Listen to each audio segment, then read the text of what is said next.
And for you guys, let me give you an introduction about Andy. He's a very, very busy agent. Andy, he's 3-time icon agent for EXP.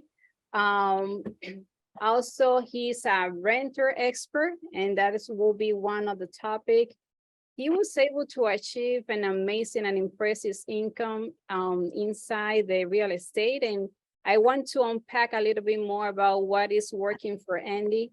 He had the YouTube channel with 58 videos at the moment. And one of the things that caught my attention about Andy is that he was able to do 500 deals working with renters. That is amazing, because as us for agent, we think, okay, working with renters is so hard, right? But here is Andy, and he's going to share with us a little bit more information. Andy, tell us something about you. Hey guys, yeah, so it's Andy Coleman, and obviously I'm with EXP. Yeah, she introduced me really well. I'm actually pretty new. I only started doing real estate about 3.5 years ago. Basically, it was like December of 2019. And since then, I've done about, actually probably now a little bit more, but close to 600 deals so far. And most of those are rentals, like she had mentioned before, but I do house sales as well. And I get all of my house sales from all of my renters, which is pretty cool. So that whole notion that, wasting your time with renters is complete BS, because I did at least 5 to 8 house sales per year. And I do zero marketing whatsoever for any kind of house purchases, listings, buyers, none of that stuff whatsoever. It's all rental based, like literally 100%. And I still get purchases from that as well. So it's, really frustrating to hear when a lot of agents tell me, oh, my broker told me, or my experienced mentor told me, don't focus your time on renters. It doesn't work. It doesn't work. I've completely proven that wrong. Obviously, it really depends on what area you're in. Maybe you're in like, Des Moines, Iowa or something where, it's not like a big, strong market. Okay, I could understand. But like most big markets, like the Chicagos, the Californias, the Texas, Arizona, like, California, New York, I mean, Florida, big states like that, we have massive rental markets. And it's just a niche that's just waiting to be taken by agents that want to start earning income in this tough market right now. Because right now, let's be honest, it's really tough out there. There's, I personally don't think it's a buyer's market or a seller's market. I classify this as more of a renter's market. So what are you supposed to do if you can't really get anybody to buy, or if you can't get listings right now? Like, you focus on the renters, and you could still make a tremendous amount of money with renters. I'll even briefly talk about what I did over the past 3 years. So basically, my first year, I did about 50 deals, 80,000 in commission. My average deal was like $900 in commission. This was my first year when I was just learning and creating the system. Second year, though, I started working a little bit more. I started getting more experienced. I was probably only working 6 to 8 hours a day, like max, usually taking off the weekends in my first year. But second year, I started treating it more as a business, like my own company, and obviously started learning. And then I did about 180 deals, and my average commission shot way up. It was close to, I think it was like 1,800 in my second year. And then my third year, that's when I really exploded. So I went from 250,000 in commission in my second year to $510,000 in commission, which is pretty extraordinary, if you ask me, for a brand new agent in a brand new state doing a niche market that nobody's really ever focused on before. And I mainly did that from rentals. Like I said before, I do about 5 to 8 house sales per year. I think I probably did 80 grand in commission, give or take, in my third year. So, 400 and plus, 420,000, whatever it was from renters, which is crazy to earn over 400 grand just from working with renters within 3 years of becoming a realtor in a new state. I mean, how could you beat that? So now I'm at the point where I'm like, okay, I've done all of my time. I put all my effort into this. I've mastered, this process. I'm an expert at doing rentals. Now what can I do? Well, I want to start giving back. I want to start teaching agents and showing agents there's another way to make money. You don't have to do the traditional model of focusing on buyers, focusing on sellers, getting listings. You don't have to focus on that. There's another way, and it's the renter model. Andy, I have a few questions for you. Yes. One of the things that impressed me from your YouTube channel is that you was able to be on interview with Glenn Sanford, our EXP CEO. That Great is guy. that is amazing. And Glenn, he was impressed about your business, how much grow your business doing with only rentals, that he won't unpack by himself. How is that Andy is doing so many deals, so many business, only working with rental? Can you tell me a little bit more about your market? I know that your market is Boca Raton, right? You're in that area. So Yeah, tell me exactly. a I'm little in bit more, South how Florida. is the rental market, pricing for sales and homes and everything?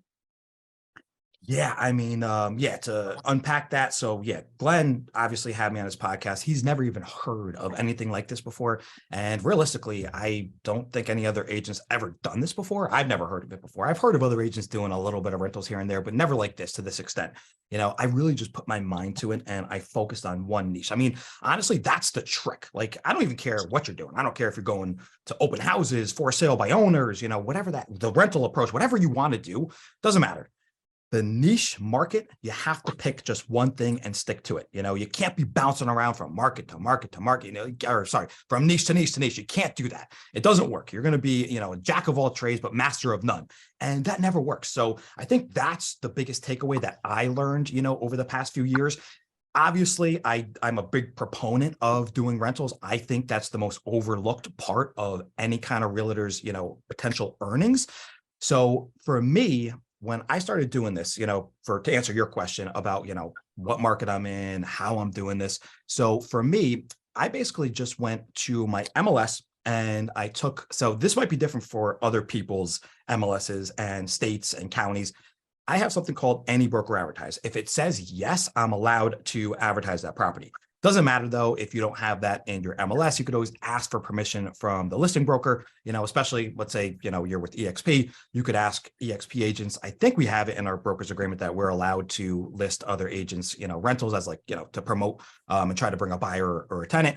But yeah, you can ask for permission and then you could take those listings and throw them up on social media, like Facebook Marketplace, Craigslist, like things like that. You can throw them up there and then put courtesy of the listing brokerage and then just have them come to you, please contact Andy Coleman with EXP and then try to get that property rented. Now, listen, if you can't get that property rented, no big deal. Try to set them up on your MLS because obviously at the end of the day, you want to get leads coming in. Your whole business is based on leads. If you don't have leads coming in, you got nothing. It all starts from leads. So you want to capture their email, phone number, and then start showing them other properties. Because listen, yes, you should put up, a property on Facebook Marketplace, start getting leads coming in, try to get that property rented. But if you can't, no big deal. You can set them up on your MLS, which I highly recommend you do regardless. This way they have options. Maybe it's a really competitive market and the listing agent gets 10 offers, let's say. So if that happens, maybe they don't get that property. So then you do want to have backup options for them. So that's the whole principle behind my model and what I do. I mean, obviously that's the very, very, basic approach of that. There's a lot of details and a lot of steps and a lot of hard work that goes into it, but that's the basic approach. And then, you start getting leads coming in and then you try to find them places. And that's how I scaled my entire business because obviously as you go, I'm in Boca Raton over here. I do other areas as well. I don't just focus on Boca Raton, but my market is really hot. A lot of people moved from, New York, Massachusetts, like the Northeast, it's a very popular place to move down to Florida now, even for young people retiring, but even people across the country. So it doesn't matter, what market you're in, as long as you have people moving there, an active rental market, you can make this work. So my market in particular, I eventually got up to about $2,000 commission per deal. I do charge a transaction fee per deal, but yeah, on average, I'm making about $2,000 per deal I do. And last month, we did 32 deals, I believe. I think we did 32 deals last month. So the market's still hot. In my peak, I was doing about anywhere from 20 to 30 deals last year in 2022. But the market's it's still great. I mean, we have a lot more inventory right now, believe it or not. At our lowest point, we had about 5,000 units at any given time. So I'll give you a little bit backstory here. So we had about, I think it was 45,000 units on the market when I got into real estate back in, early 2020, let's say. And then it dropped all the way down to 5,000. So from 40,000 to 5,000 units, that's a massive drop. I mean, it's crazy. So that was the peak of the market. And it's since gone up to about 20,000. But my whole point why I'm saying this is because didn't matter. I still did amazing when we had 5,000 units, when we had 40,000 units, when we have 20,000 right now. I still did massive numbers. Doesn't matter. That's why I think the rental market works so well, because it literally doesn't matter if the buyer's market, seller's market, how many units are available, what the inventory is like, doesn't matter. You're still going to do well if you're in a rent, if you're, trying to get renters into places, because everybody always needs to rent no matter what, does not matter whatsoever. So it's kind of like recession proof, foolproof, having this rental approach. You might use it as a backup option if maybe your sales aren't doing well. Obviously, if it's a really strong seller's market and you're heavy into listings, like you've been doing this for 10 years, but maybe the market slows down, then you could switch over to the rental approach. So you could use it to supplement your income during different times of the market. But I think it's a tool that every agent should have and should primarily focus on. I that's what I believe. So I think I answered your question, right? Yes. Let me ask you two questions, Andy. Once you have, I'm assuming that you maybe have like a criteria or which property are you choosing from the MLS to marketing, right? Yeah. So I have a whole in-depth, detailed strategy that I use, which I perfected over years. So, getting into that now, I mean, literally I could be talking for hours on this. But yeah, if anybody really wants to learn my exact strategies, reach out to me afterwards. I do one-on-one coaching calls, group calls, things like that. So yeah, if anybody really wants to learn like the exact steps of everything I'm actually doing, reach out to me after this. You could reach out to me on Instagram. You could reach out to me through my email. It's andy.coleman1186@gmail.com. She's going to drop it in the chat for you guys. But yeah, if anybody wants to learn like my exact strategies, reach out to me. It's pretty affordable that I do coaching for, and it would literally transform your entire business. Not that I want to sell you guys anything, but yeah, I've literally had a bunch of agents come to me over the past month because I'm new at, the whole social media thing. I just started doing it recently.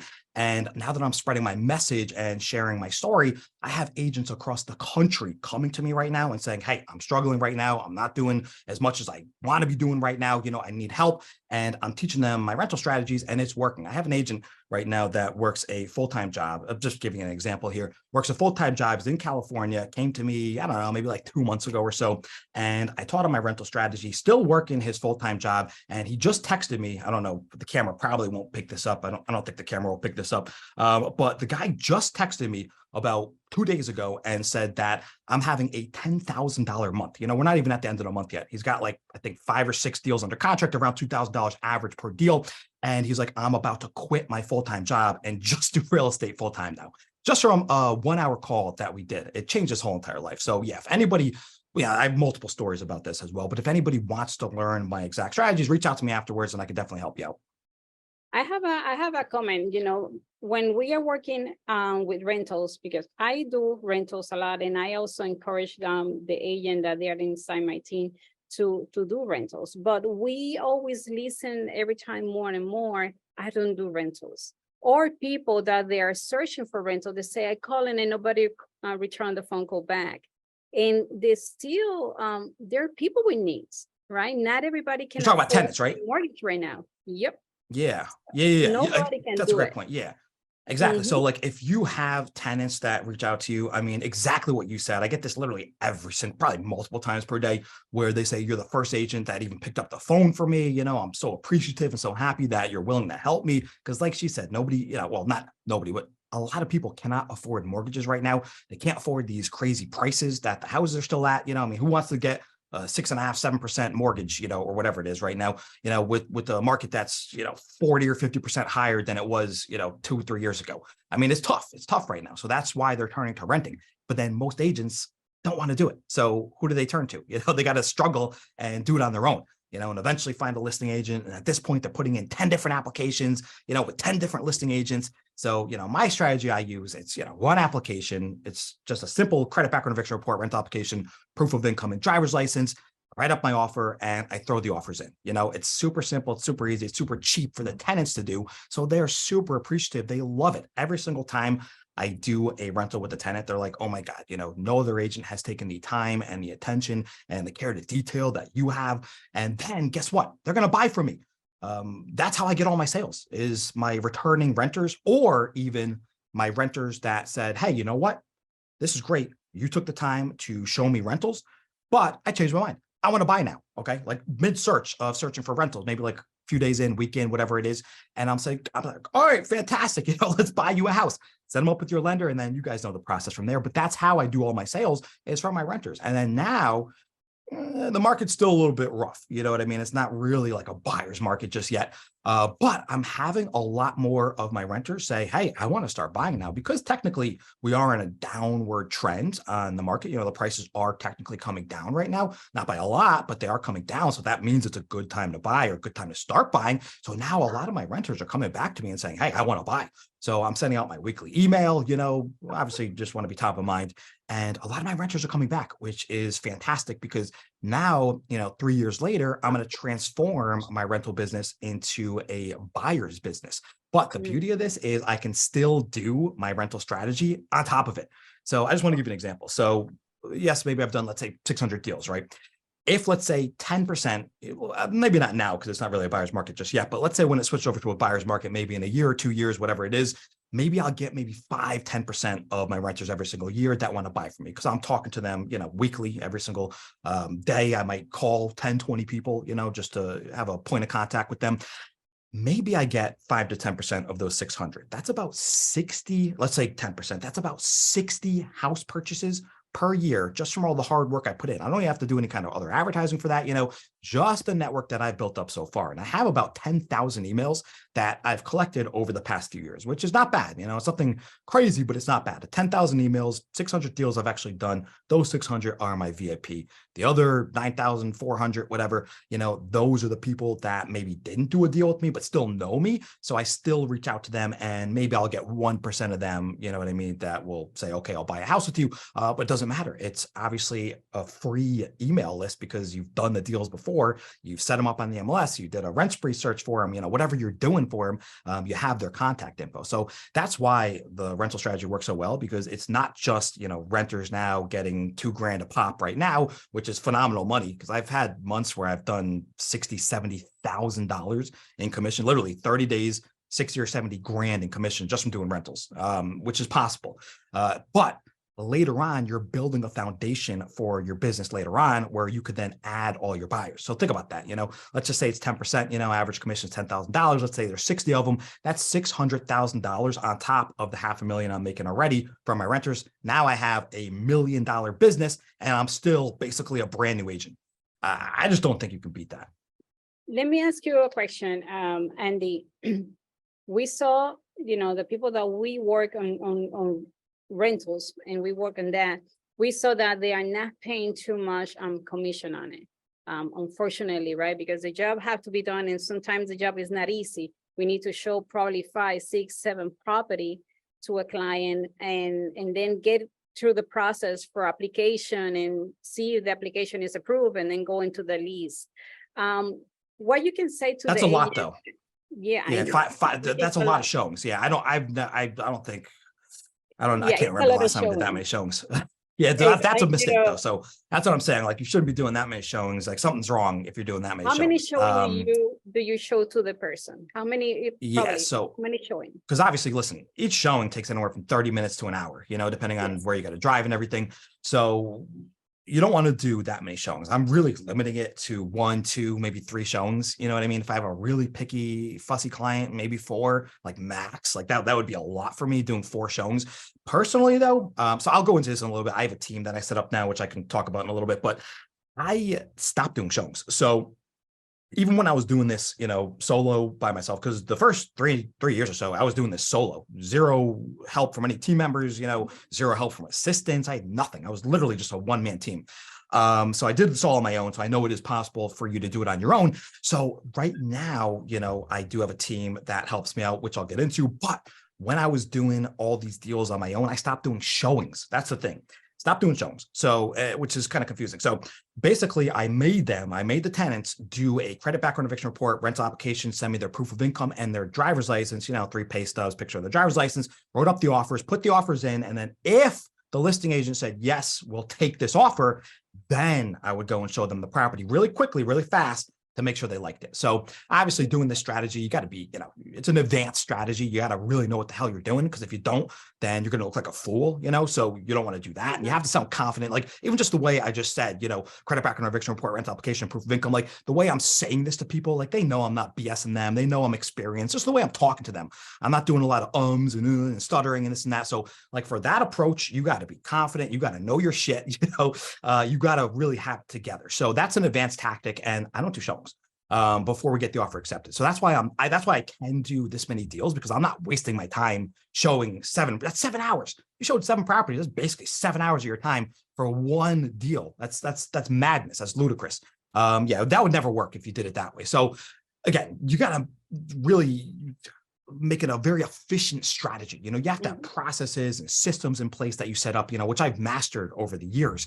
But yeah, that's what you have to do, and you got to scale up. So one of the things that I learned was not doing showings like that. But again, so listen, if you're brand new as an agent, or if you're even just brand new to doing rentals, you're not that confident to do that kind of approach, which I don't recommend to anybody that hasn't closed at least like 20, 30 deals in rentals, then you could still do showings first, but don't do that many, maybe just go do 1, 2 showings and then tell them the situation, like, listen, if you're not like honing down where they want to be or the exact house they want, let's say you go do a showing for a property that has carpets and they don't even want carpets. Why the hell did you just go and show them a property that has carpets? So you got to do a better job of honing down, what they actually want. So you're not wasting your time. Maybe the house is too small. Maybe it's too far away. Maybe it has a lake and they're afraid of an alligator eating their dog. Like, I mean, just these little things. You just got to like pre-qualify them a little bit better to know exactly what they want. So you're not wasting your time doing all these showings, because that eats up the majority of your time is doing showings.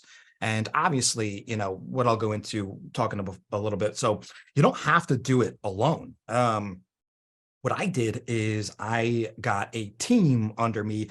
I got new agents. You can do it with any agents that you want, but I got new agents and I train them, exactly how to do this. And then I feed them business, and then they do all my showings. They do my offers, for them, it's amazing because they literally changed their life. They were making, 10, 20 grand a year, struggling in real estate, was about to quit, and then I gave them a $500,000 a year strategy. We split the commission. Right now, that's my structure that I have, but now they're making a killing and they don't even have to do all the work. You know what I mean? They're still making all this money. They don't have to do all the work. So eventually, as you get good at this, you can have other agents join under you, or even just agents in the XP, and then delegate tasks to them and split the commission. Or you could hire showing agents. I mean, you could hire VAs to do certain tasks for you. I mean, there's so many things you can do once you've mastered this and became good enough and done a certain production level, to where you can inspire agents' trust to come under you and then work, with you, for you, that kind of thing.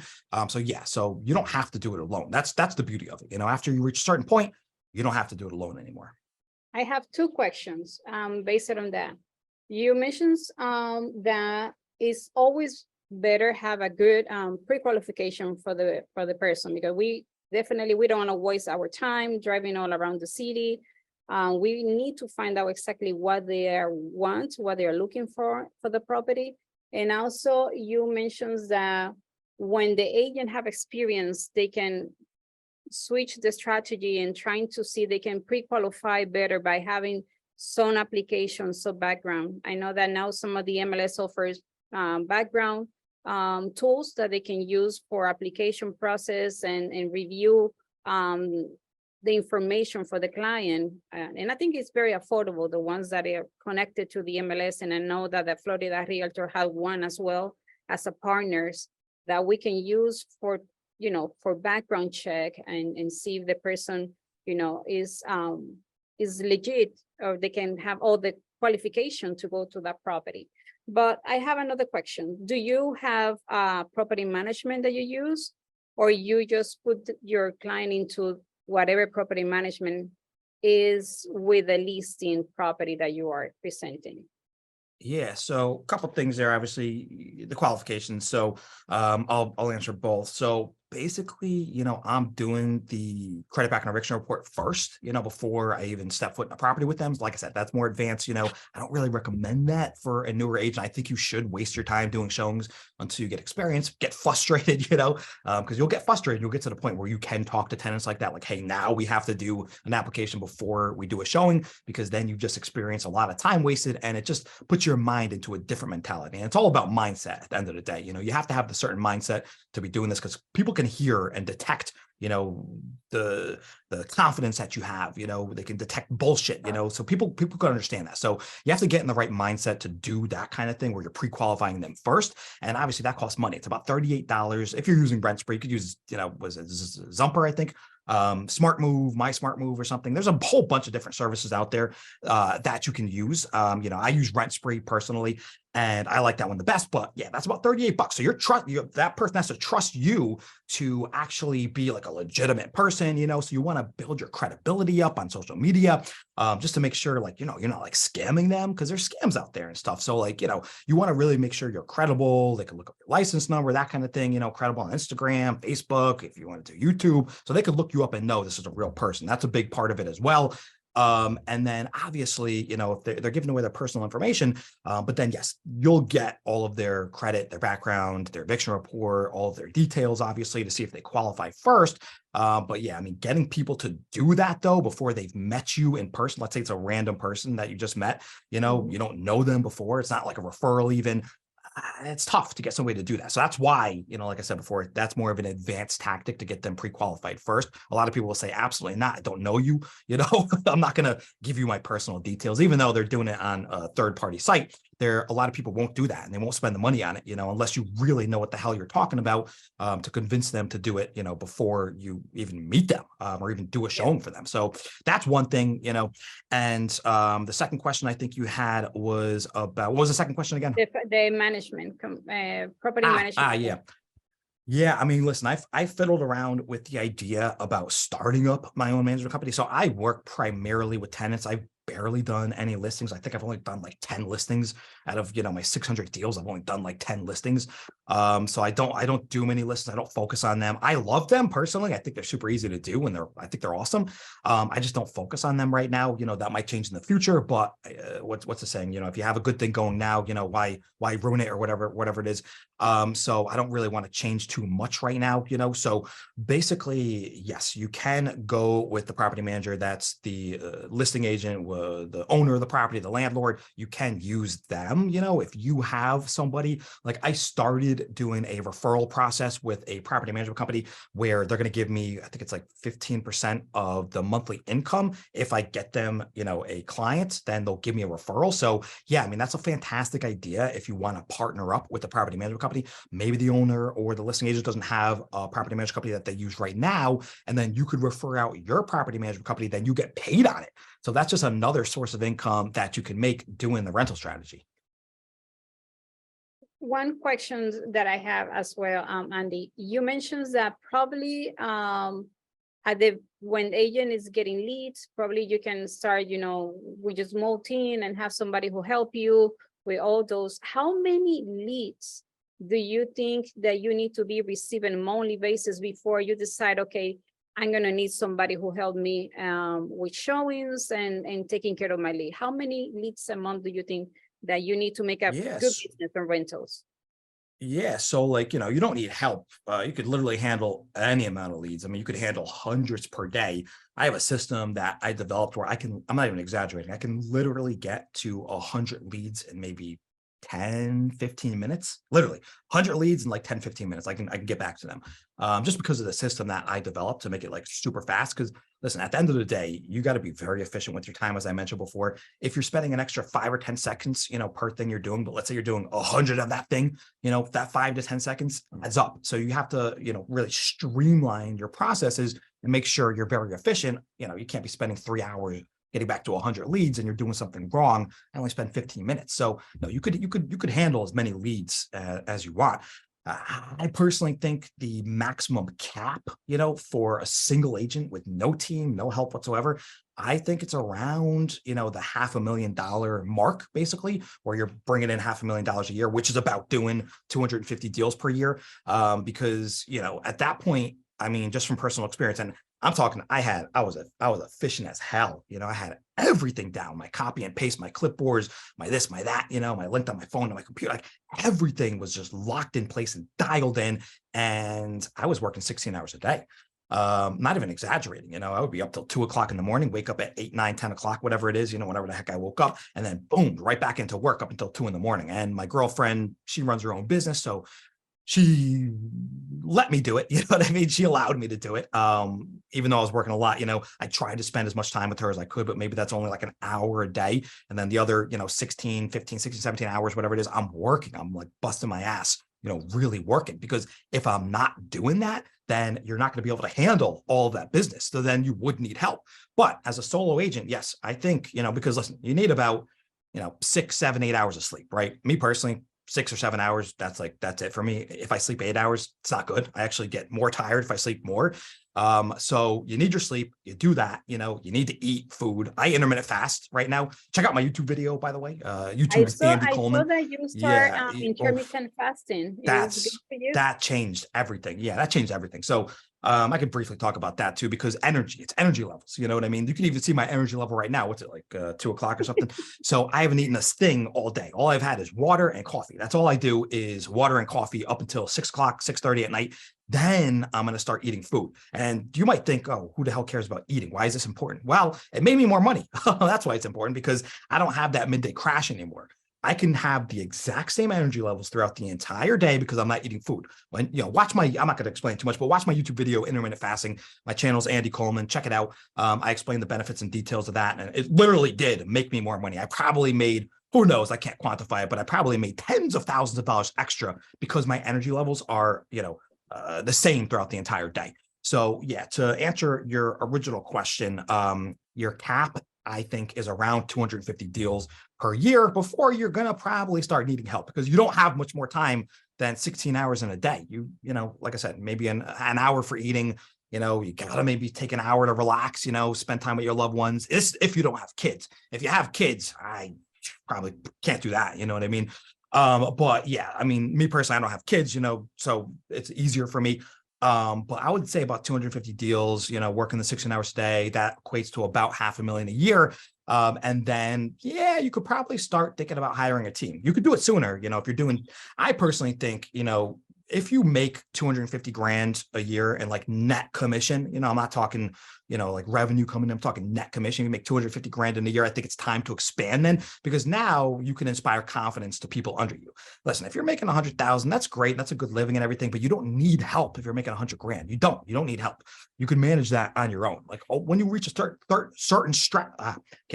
when you reach a certain threshold, you have to get help, obviously, because you're only one person and you can't spend that much time, doing everything. You have to start delegating tasks. It's actually interesting. I did an interview with a friend of mine, a client of mine, multimillionaire, is making $1 million plus every single month right now. Doesn't do real estate, but uses me for his realtor.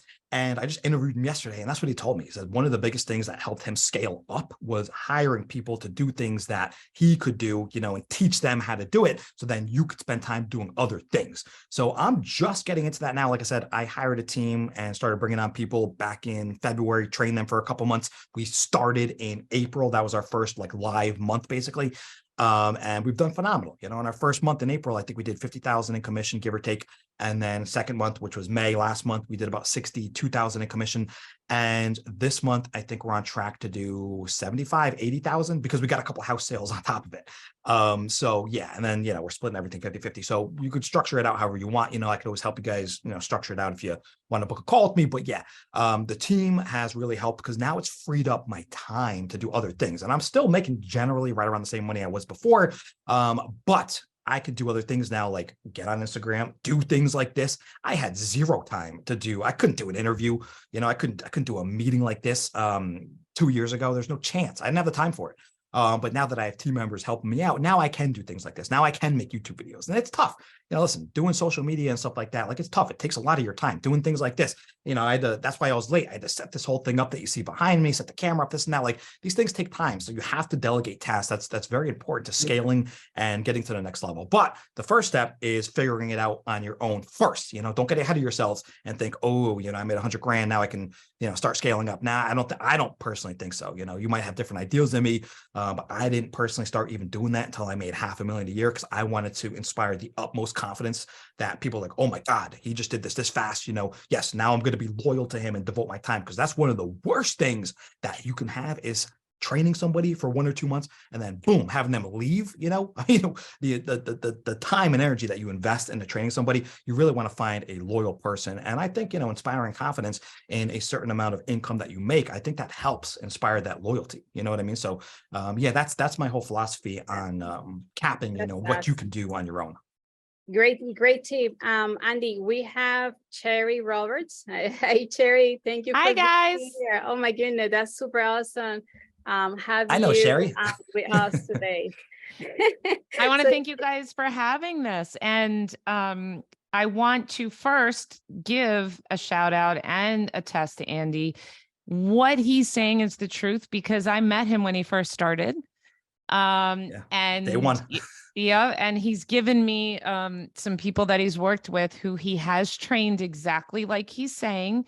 And guess what? They are successful exactly like he's saying. So you're exhausting me with your energy, which is awesome. I mean, I just came from the gym. That's why you can't see me, but I'm like, but he's literally, he's telling the truth. And Andy did do it this way. And just a little thing on the side, if you're in a different point in your life than he is, having a virtual assistant, even if you make 100,000, having a transaction coordinator is all okay. And it depends what your financial goals are, which Andy said over and over. I have kids in high school. I can't do 6. My husband would divorce me. So for other reasons too, but no, I'm just kidding.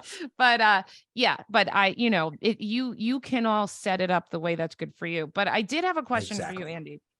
I don't know if you guys addressed this yet. I've been in and out, but real quick, I'm finding that, so here in Southeast Florida, the commission is very generous on rentals. It's either, and on the island, or in Singer Island, this is 82-year-old realtor who I got 10% of the annual rent on a $5,000 rental. I'm like, how'd you get that? She's like, she goes, that's what I get, honey. I'm like, okay, I want to be you when I'm 82. But did you guys discuss, I'm hearing on the West Coast, and I remember you guys said people go, oh, I don't do rentals, which is a shame. But on the West Coast of Florida, I'm finding it's disgusting. They're offering them like $200, $100. Did you address that at all? Are you I don't charging? Think so. Okay, so are you charging? Let me address this. Yeah, are you charging the tenant to make up the difference? Yes. So I actually do train people in different areas, like you just said, even in, I think it was Tampa or Fort Myers area. I'm training somebody right now. And yeah, it's working, because like you just said, some of these commissions are terrible. I mean, so listen, you could pick out certain areas, even just in my area, like Port St. Lucie typically pays like $500 for the commission. I see that's the average. Sometimes they have the half a month's rent, exactly the same as the West Coast. Sometimes they do still have a half month's rent, or like Orlando, you will find it, but usually it's a little bit less. So in that instance, you just charge a transaction fee, and to the tenant, to the person that you're working with, you just charge a transaction fee. It's it. So listen, I think, like I said before, when I was in my first year, my average commission was lower than it is right now. $800 compared to what I'm doing now, which is $2,000, but I was still successful, still making money doing it for $800. So if you can make, I personally think if you can make right around the $800, $1,000 mark, you know what I mean? I think it's worth your time to do it, because then you got to remember you're building a future pipeline of business, and those renters return to buyers. So let's say you have no business coming in now, $800 or, $600 or $700 or $1,000 is way better than getting absolutely nothing. If you're making $0 right now, what's better, 800 or 0? 800 is better. If you can't find another way to make money, then this is a better way to do it. So you could charge the tenant maybe around, I charge $300, $300 per transaction I do. But you got to remember, even that, let's just say you're doing 20 transactions at $300, just at 300. What is the math on that? $6,000. That's $6,000 per month. Andy, Yeah. So just to piggyback off of that, you know, someone had called me once that was a $2,300 rental, and I was like, ah, and they go, wait a minute, you idiot. Where are you going to make, you know, 1150. where are you going to make 1150. that Yeah. much money? I showed them two places, you know, Yeah. where are you going to make $800-900 in Yeah. just a few hours? So Yeah. how does your speech go? What does your script go to the buyer who may not know, sorry, the tenant who may not know that they have to make up the difference? What are your words? Like, what do you say to them when you Yeah, tell I them it's mean, so all right. I mean, it's literally going to be situational. So I think every individual is different. So you have to talk to everybody differently. You know what I mean? There can't be like a single script for every person. You might have a stern person where you have to talk to them different. You might have a lighthearted, open person. But after I feel them out a little bit, I'm going to tell them, hey, you know, I charge a $300 transaction fee for helping you out only if I get you into a place. I don't charge you anything. It's totally free if I don't get you into a place. But, you know, when you're coming up with first, last, and security, because listen, got to remember, first, last, and security, that's average, right? That's a normal what they're going to be paying. Let's just say on a $3,000 rental, that's $9,000 that they have to come out of pocket. The tenant does. What's an extra $300 or $400? 9,000 compared to 9,300, 9,400. At that point, it's not that big of a deal. You know, you might think, oh, 300, 400, $500 sounds like a lot of money for a tenant to come up with, but not when they're spending 10 grand. It's not, you know, that's what, like, you know, 5%, 3%, you know what I mean? It's a very, very minor amount. And then all the help that you're giving them, it's worth it for them. Like a lot of them before, I think, you know, you were mentioning before how that, you know, oh, you know, no agent will return my call. I'm struggling right now to find a place. And you're their savior. You're their hero. So they're more than happy to compensate you. You could even tell them, hey, I barely make any money off of doing these rentals. I really want to help you, but just to feed my family and just to have a roof over my head and put clothes on my children's backs, I have to charge you $300, $400, $500. You know, pick a number, whatever you want to charge. I have to charge you that, you know, only when I get you into a place as a transaction fee. You know, are you okay with that? You know, it would really help me out a lot. Like, sympathize with them, you know, play on their vulnerabilities that they don't want to turn another human down for not being able to come up with their rent money or put food on their table. You know what I mean? Like you could really hit them there, and it works 99.9% of the time. Literally, I think I could remember like 2 or 3 times ever that I've waived my transaction fee ever. And that's just like a really like just a stick up their ass kind of jackass that is like, I don't care, you know, and it could have been on like a $13,000, you know, first last security, maybe like a $4,000 rental. And this guy was like, nah, I don't care. He's like, I don't care. I'm not paying your extra fee. I don't care. And this guy was loaded anyways. You know, I find that it's the richer people that would potentially have an issue for this for whatever reason. But yeah, I mean, 99.9% of the time, they're going to do it. They're going to, if you approach them, like I just said right now, which would make a difference for you. Let's say you are only getting, you know, 500. I think in Orlando-ish area, maybe the average is 500. You will find the half a month rent commission ones. You will sometimes find the 5%, 10%, like Sherry just said before, but you know, more average is like $500 or so in Orlando, but which is okay, which is fine, because then you could charge $300, $400, $500, and then boom, you got your $800, $900, $1,000. That's what then you have that commission coming in, and you could literally still icon off of that. If you're doing, let's say you're doing 20 of those a month, that's $20,000 you're bringing in every single month, right? Because it counts. A transaction fee counts towards your commission towards icon. You can get $20,000 every single month, right? And that's a good amount of money to be living. That's what, 240,000? Is that 240 grand? Am I doing that wrong? I think that's right. That's $240,000 that you're making every single year. You're iconing off of that. Then you're getting that $16,000 in stock. You know what I mean? Then you get 100% commission. So retroactively, you're making over 100% commission, even if the stock appreciates in value. I did another video on that. Anyways, I'm not going to talk about that. But yes, then you will actually make icon doing that. $1,000 and you're doing 20 grand. You're iconing pretty fast. You're iconing in what, like 5 months? Icon's 100,000. You're iconing in 5 months doing rentals, even only making $1,000. Yes, you might have to work a lot. And like Sherry mentioned before, if let's say you have children or, you know, maybe a stricter wife, you know, that I have, yeah, maybe they might get a little bit upset if you're working a lot, but that's okay. You don't have to work that much. You can hire a virtual assistant. That's fine. You know what I mean? I think bringing on agents under you, I think you should be doing a certain amount of dollar amount before you do that. I didn't really clarify that, but, you know, bring on a team members, agents, then I think you should be doing, you know, a little bit more volume, just to prove that your system's working. I mean, you still could bring them on when you're making 100 grand, you know, you still could do that. You know, it's your life, you know, your business, do whatever you like. But yeah, hire a virtual assistant, you know, hire a transaction coordinator. I don't recommend transaction coordinators for rentals though, because if you're only making $1,000 and you got to pay them 300, you know, unless you find a dirt cheap one, you'd have to find a dirt cheap one, to make a transaction coordinator Yeah, and worth it. also they might, like someone like you, if I said, hey, I'm going to give you this many transactions a month, could you, Ah. that might entice them also. And I'm sure you don't need a way lot for down. them to do a ton, but we always talk about income producing activities. So as someone in your position, I'm sure you realize some of it is no longer income producing, which is why you're able to free yourself up. So that could be a solution as well. Yeah, and I'll be honest, I'd never even used a transaction coordinator for nothing, for none of my buyers listings. I've never even used, I think I was gifted one time, but I've never even used a transaction coordinator. I don't know. I just think I just died. I do. I know. Well, so let me ask you guys then, because I've only used it one time and I felt like, I was going back and forth with the transaction coordinator. Like I'm wasting time, like, going back and forth with them. Like, I don't know. I mean, does it really free up that much time? If you train them, just like I have a virtual assistant as well. She's $5 an hour in the Philippines. You could train, and it's not slavery, and it's totally legal. You could train a virtual assistant to do those things. I just realized after some time that calling an HOA 500 times is not, we all know Yuko, right? Is not an income. I have a trick for that. I have a trick. Yeah. So that's what I'm saying. So I tell everybody so what that is tricks. first, though, guys, just in case they don't know what Yuko is. Homeowners Association. Is that what you're talking about? For the 55 and over Century Village, where they say, we only work for 5 minutes a day and we're not talking to you anymore. Yeah. And you call them 500 times. Yes. Yeah, even for any of those kind of things, any HOAs or HOPAs, 55 and older, whatever it is, doesn't matter if you have any kind of association whatsoever. So I don't have my transaction coordinator do it. I have the listing agent do it.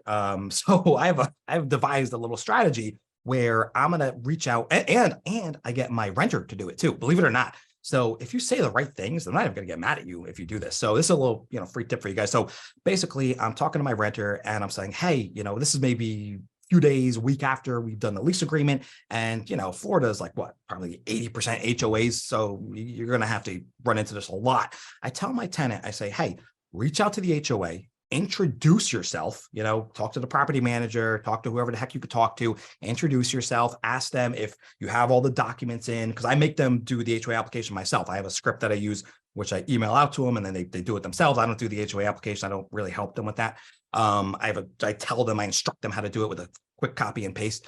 But then they I have them reach out to the HOA and introduce themselves. If you say that, like, hey, reach out to yourself, introduce yourself to the HOA. You don't want to get denied or anything. They're going to feel better if they talk to you in person. This way, you're taking the responsibility off yourself. They're going to do your work for you. They're not going to be mad at you because now you think, or they think you're doing them a favor, teaching them something like, oh, this guy's right. They're not going to deny me now, because I'm introducing myself to the HOA and becoming friendly with them. You know what I mean? And speeding up the process. So I use that little trick and it works every single time, literally every time. They love doing it. I've never had a complaint. Nobody's even told me, aren't you supposed to do that? Because I'm saying it in a very particular certain way. And then on top of that, I have the listing agent and the owner of the property, the landlord. I have them all do it. I don't do it. I send out a quick text, to all of them, a little copy and paste, literally takes me a millisecond. And I just, for the listing agent, I say something a little bit different. I just say, hey, the tenant and us are having a problem with the HOA getting the application accepted. Can you and the owner speed this up? Can you and the owner also call them? They're thinking I'm calling them too. Can you and the owner also call them and try to get this sped up and make sure everything's going smooth? Because I've been having trouble doing it. Me and the tenant have been having trouble doing it. Now we have the listing agent, we have the landlord, and we have the tenant all reaching out to the HOA. And guess what? All I did was a quick millisecond copy and paste text. That's my strategy for dealing with HOAs. So I don't need a transaction coordinator. Yeah, they don't talk to us sometimes anyway, because they'll talk to the listing agent. And they work for the seller, really. I mean, I know they're still testing. Yeah, but they always say, sometimes they say to us like, well, I don't have to talk to you. And it's exhausting. Yeah. So you're right. So I gave up. That's awesome. No, that's so that's my little trick. Yeah. And I have a million of these little things. Andy, I want to mention for the most of new agents, in this today, the property management, they have the application online. So you don't need, like Andy was mentioned, you don't need to worry too much about it because they need probably to fill it up everything online. So you are out of the way on that. So you just need to let them know, the person, once you submit the application, please let me know, because I'm going to reach the listing agent and now I'm going to let know that you already applied for that property. So so like, that is a good thing. Yeah, like what else would a transaction coordinator really do at that point? You know what I mean? Like, I mean, they're not really doing your lease agreement, so like you got to do that. Like, I mean, what are they? Yeah, they're not really doing much for you at that point. You know, if you just use a whole bunch of little tricks, you know, and get more of like the tenant to do it, the listing agent to do it, but you know, not them not getting mad at you, like saying things a certain way. I don't know. I really don't think you need a transaction coordinator. Now, listen, if you're doing a lot of purchases, yeah, for $300, whatever, and you're making 10, 15 grand, no big deal. But for the rentals, I don't know. I just don't think it's really necessary. And you know, I even for the purchases, I don't even really think it's necessary. Yeah, I think purchases are so easy to do anyways. I think all of these deals are super easy to do. You know, I could do a rental deal. My average time, I don't think I talked about this. My average time of doing a rental deal, probably 1 to 2 hours of work. You know, and this is when I was a solo agent doing it myself. Maybe 2 hours was probably my average time per deal. You know, so like Sherry said before, if you're making even $1,000 for 2 hours of work, what's that, $500 an hour? Now, obviously, you do have to account for the deals that failed and didn't go through and all that time and effort you put in. So it's not exactly half, you know, $500, you know, per hour. But the deals that do go through, you're realistically only spending, you know, 1, 2, 3 hours on these deals. You're not spending that much time, and they're generally very easy, and you get paid very fast. Give you an example. I get paid so quick on a lot of these deals where I have somebody reach out to me, set them up on the MLS, start showing them properties. I put my offers in, that kind of stuff, right? Within 24 hours of me even meeting them, we've seen the property, we've put our offer in, we've gotten it accepted, and they've moved in the very next day. And they bring my commission check, you know, $2,000. Boom, just like that. In like 48 hours, I'm getting paid and literally only put in like an hour, 2 hours of work max to get a quick $2,000 quick question check. on that. I'm going to interrupt you one more time and it's 2:00, so I'm going to jet, but Yeah. real quick question. Oh. In the state of Florida, it's perfectly legal once you have an executed lease to get paid. However, that frightens me. And, you know, I'm very cautious because what if they don't get accepted by the HOA? What if they don't move in? And I always hate giving money back because it's usually gone. Good question. When Great question. Do you wait? I wait till they move in. Do you wait till they move in? Yes, I do. So good. I love that. So I'll give you another tip, I guess. So I always put in my contracts to lease that, hey, if you know, it's in my contract to lease, and you could put it on a lease agreement too, but I say something along the lines of, hey, if the tenant or the owner back out for any reason and cancel this deal for any reason other than the HOA denying them, the commission goes to the brokerages, you know, goes to the brokers. So this way it's just a little built in. I mean, it hasn't really worked a lot because sometimes they're like, I don't want to, you know, I don't want to do this, but it's something you could throw in your contracts at least just to make sure you get paid if for whatever reason there's some funny business that's going on. And then obviously you have to wait for everything to be canceled. And then, you know, it could be a little bit of a fight and stuff like that. So I don't really pay too much attention. That is just a little tip that I use just to cover your butt a little bit. But no, what Sherry said was absolutely true. So yeah, I wait until they've done the walkthrough, gotten the keys, and paid the final move-in funds. Then I cash my commission check. I won't do it any sooner because, like Sherry said, you know, if something goes wrong, you know, and legitimately they get denied by the HOA or something like, you know, wrong happens. Like I've had owners, and this sucks sometimes. This is very rare, like maybe only 1 or 2 times it's happened so far. Owners would just say, nah, don't want to do it anymore. I said, what do you mean? We have a fully signed lease. They paid the money. They're about to move in tomorrow. An owner, a landlord is like, nah, change my mind. I don't want to rent it anymore. And I'm like, oh, okay. Like, you know, what do you do there? Like, then you feel guilty. You don't want to take the tenant's money. So you give it back to them. You know what I mean? So, but if you had cashed that check already, then yeah, that's just, it becomes a nightmare. So no. I always wait until the deal is like a done deal. Yeah, I have to mention that we as an agent, we need to be very careful with rentals, like was Sherry saying and Andy, because in the process, the association need to be approved. Seller need to be obviously, you know, engaged with the transaction and with the new tenant coming, and you need to make sure that everything happens. So guys, if you have people that they are relocating from another state, you need to make sure that everything is set up completely before they move in. I remember years back, that happened to me. Everything was set up, deal approved, application approved, owners approved, everything is ready. They come up all the way with a U-Haul car from another state to get the key. And at that very moment that we arrive to receive the key, owners say, oh no, I just back up. I don't want to. That it happens. It happens. It's scary. Okay. It's super rare.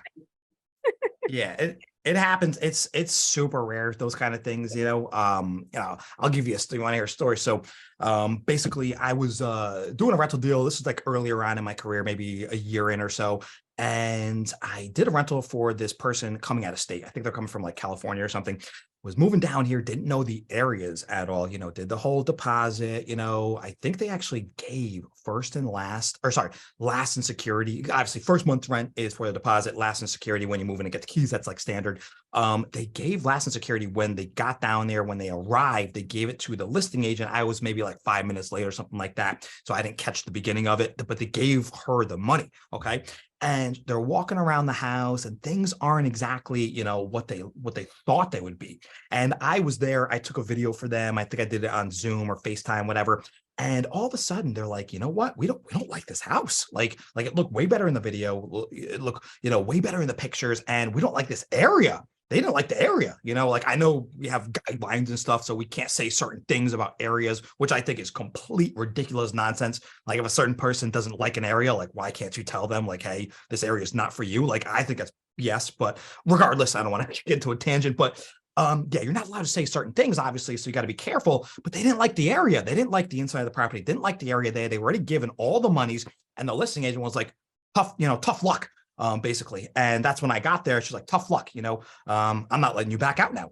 And she kept the 2 checks, she kept all the money, and she ended up like giving me my commission check after or something like that. And I was like, they don't want this place. Like, they don't want it. And they're going to put they really like made a big fuss over it. Got all the brokerages involved, this and that. And I ended up giving my commission check back to them. And then the listing agent ended up feeling bad and gave the commission check back. Technically, I don't know, it's a sticky situation. It's a gray area there. Like what happens there? I mean, it could be settled in court, but nobody wanted to go to court about this. So I just gave my commission check back. I didn't cash it. And listing agent eventually gave it back. The landlord eventually was like, you know what? I don't want issues for this, and gave everything back. But that stuff, it does happen. That's a big thing I learned too. Because a lot of people are going to be coming from out of state. So this is actually, this is actually very important. So when you're doing virtual showings for somebody, and you're going to be doing this a frequent, when you're dealing with rentals, you're going to be doing this a good amount of time for people moving out of state. You got to be so honest. I want to stress this. Like you really have to pick out and show every minor little fault in that property and in that area. However you want to say it about the area, because I know we're not allowed to say certain things, but you got to really get your point across, because that's the last thing you want is somebody coming from out of state. Maybe they just took a U-Haul and drove 20 hours across the whole entire country, and then they show up to a property that makes them unhappy. You do not want that headache at all. It's not worth the $2,000 check. It's not worth it at all. Trust me. You want to be brutally honest when you're doing a virtual showing, like even way more honest when you're doing a normal showing, kind of keep your mouth shut a little bit, let them see the house. They're there in person, you don't want to like point out the faults and like, talk yourself out of a deal, obviously. But if you're doing a virtual showing, yes, you do have to be, oh, this smells like cat piss, you know what I mean? You got to say everything. Oh, there's a crack in the tile over here. Oh, there's a leak in the ceiling. Like you got to point out everything. Oh, the area, might not be desirable for you. You know what I mean? Like you got to say things that really get the point across that I'm not BSing you. And I don't want to have any kind of surprises when you get down here. So that's a big one for virtual showing. That's another free tip for you guys right there. When you're doing a virtual showing, be brutally honest, way more honest than you will be when you're doing like an in-person showing. That's great. So let's open the microphone just to see if another agent have any question. We've been here for a little bit more than an hour. That's super awesome. Thank you everybody for being here for this time. Thank you, Sherry, that you was able to make it. That's super awesome. It's an honor for me and Andy have you here in this meeting. So no, it was great, Andy. You guys are fantastic. I think this is super useful for everyone, and I loved it. I'm gonna pass along some tidbits to the agents I talked to. Yeah, I'm gonna steal it, Andy. Well, have me on. You can have me on if you ever want to have me on. Let me know. For sure. Thank you for this. Also, thank you, Sherry. Thank you, Sherry. Yeah. Agents, if anybody has any questions. Yes. Yeah. It's open. I'm good.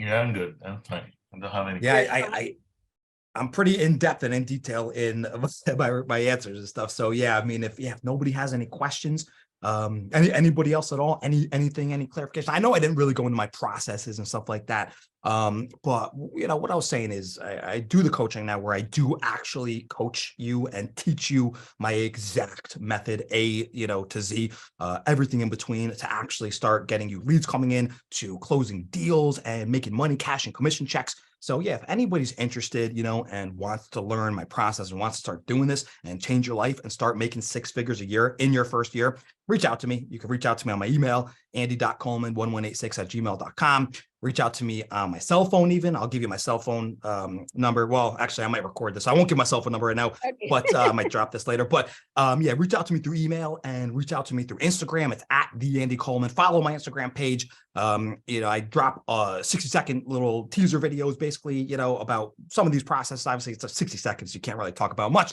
But yeah, check out some of my videos on there. And then YouTube, dropping a lot of videos on YouTube right now where I'm talking about some of my processes a little bit, nothing really too in depth, but I do talk about a little bit more in detail on my YouTube channel. It's just Andy Coleman. I got that handle somehow. So yeah, reach out to me. If you guys need any help whatsoever, I'll be more than happy to help you. And yeah, I think that's all I got. Guys, thank you so much for being here. Just to mention, you can also reach Andy through Workplace. Andy Coleman, yes. You can find him over there and you can see what he's posting. He shared his video as well through the Workplace on his profile page. You can reach them and you can also reach me as well in Workplace. And well, my team know my phone number, email, where to get me, chat me, whatever. But anyway, I'm super happy that you guys been here. If you have any questions, Andy is there. Reach him. He's offering a service, which is his coaching part for the rental services. I think, in my opinion, in all my years, I always were rentals in both sides. So what I'm telling you is there is always opportunity to you to convert that rental into a buyer. So always, don't neglect those clients. Have a conversation with them, go over pre-qualification, try to help them. A person that you work doing rental, it could be a referral for you. Probably that person can refer for you 2 or 3 people. So what I'm saying is there's always opportunity for you guys to generate more businesses if you help more people. So that is your, that should be your mentality. Who will be the next client that I can help? And obviously business coming on your way. So thank you for being here. See you soon on the next one. So Thank you. Awesome. Amazing information. Thanks, guys. Thank you, Andy. Amazing. Bye, everybody. Bye. You're Bye-bye. welcome. Hi, guys. Thank you you guys so much. Thank you. Okay, All right, bye, guys.